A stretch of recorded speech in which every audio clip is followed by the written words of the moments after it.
It is the drummer of the garage girl band that debuted in Meteorot Girls Mission on the 3DS. It is GBD01 Blast Beat, with a kit of guard boost, double break hammer, tank legs, and the leg ability of Barrier, which grants a guard boost effect to self when charging metaphors. Now, as tanky as she is, and the fact that she is using tank legs will hurt her overall viability on the field right at the very start, since she will not have very good mobility or pretty much any terrain advantage at all, unfortunately. Guard boost for a head is pretty solid as a support-based skill, as it buffs the overall shoot and melee resist of herself and allies on the field to greatly reduce incoming damage, and the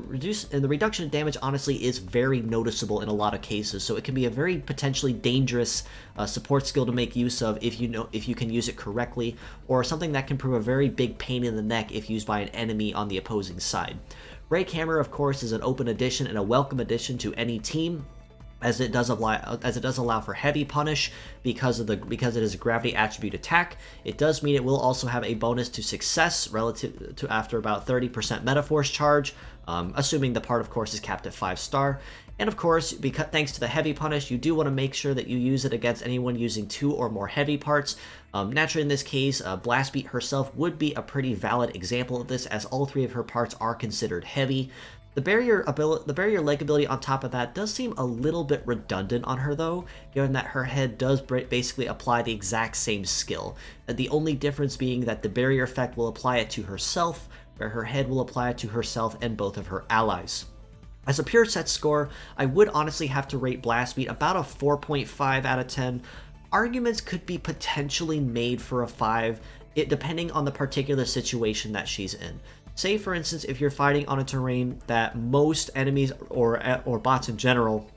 are not really good at, you can at least bank on the fact that tank legs will get that B rank across the board, which means they will have no advantage or detriment granted to them when it comes to moving on that particular field. Unfortunately, however, that does also tie into one of her big weaknesses, as the fact that because she is a tank-legged bot, she has very abysmally low mobility, the complete inability to evade at all,